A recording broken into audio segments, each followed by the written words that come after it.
আদ্যাশক্তি মহামায়া খিদিরপুর শ্রী শ্রী আদি শীতলা মাতা মন্দির। মন্দিরের প্রবেশ পথেই দেখতে পেয়ে যাবেন একটি বিরাট আকৃতির তোরণ। সেখানে রয়েছে বিভিন্ন রকম ভগবানের পোর্ট্রেট ছবি। খিদিরপুর পীতাম্বর সরকার লেনে রয়েছে প্রায় 250 বছরের প্রাচীন শীতলা মাতা মন্দির। মন্দিরের বিপরীত দিকে রয়েছে খুব সুন্দর একটি ভগবান গণেশের মন্দির এবং এখানকার গণেশের বিগ্রহ দেখার মতো। দেখতেই পাচ্ছেন বন্ধুরা, প্রথমেই ওই জন্য আমরা গণেশের বিগ্রহ দর্শন করে নিলাম। কলকাতা ওয়ান্ডার ট্রাভেল ইউটিউব চ্যানেলের পক্ষ থেকে আপনাদেরকে স্বাগত জানাই। বন্ধুরা, খিদিরপুরের প্রায় 200 থেকে 250 বছরের এক প্রাচীন মা শীতলা মায়ের মন্দিরেই আমরা চলে এসেছিলাম। বিভিন্ন দিকে মায়ের মন্দির রয়েছে, তবে এই মন্দিরটি যেহেতু অনেক পুরানো মন্দির, সেই জন্যই কিন্তু এই মন্দিরে আসা।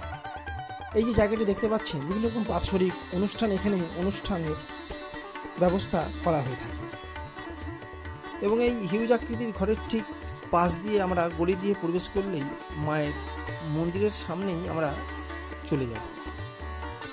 মায়ের মন্দিরের সামনেই আমরা প্রথমে দেখতে পেয়ে যাব একটি হাঁড়ি কাঠ এবং তার সামনেই কিন্তু মায়ের প্রাচীন মন্দিরটি রয়েছে। মন্দিরের নিচে দেখতে পেয়ে যাবেন আদি মায়ের মন্দিরে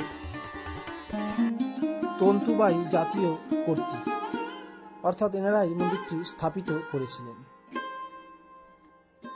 মায়ের বিগ্রহ ছাড়াও এখানে আদি 3টি ঘট আপনারা দেখতে পেয়ে যাবেন।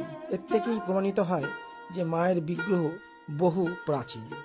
সেইটাই দেখার জন্যই আসা এবং এই বিষয় আপনাদেরকে একটা ইনফরমেশান দিয়ে দিলাম।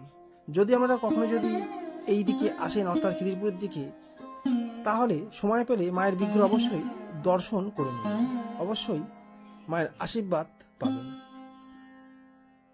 মন্দিরটি ছোট হলেও এর ঐতিহাসিক প্রাচীনত্বের জন্যই মন টানে বারবার মায়ের এই মন্দিরে দর্শনের জন্য।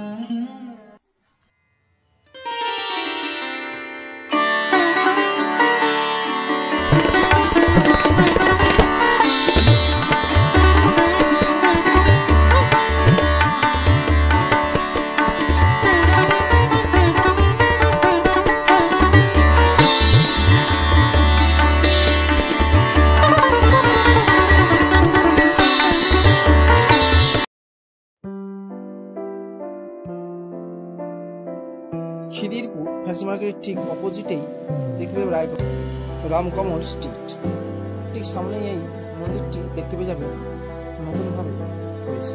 এই মন্দিরটির সামনের গলি দিয়ে 5 মিনিট সোজা গেলেই আপনারা এই আদি শীতলা মায়ের মন্দির খোঁজ পেয়ে যাবেন। আজ এই পর্যন্ত, ভালো থাকবেন।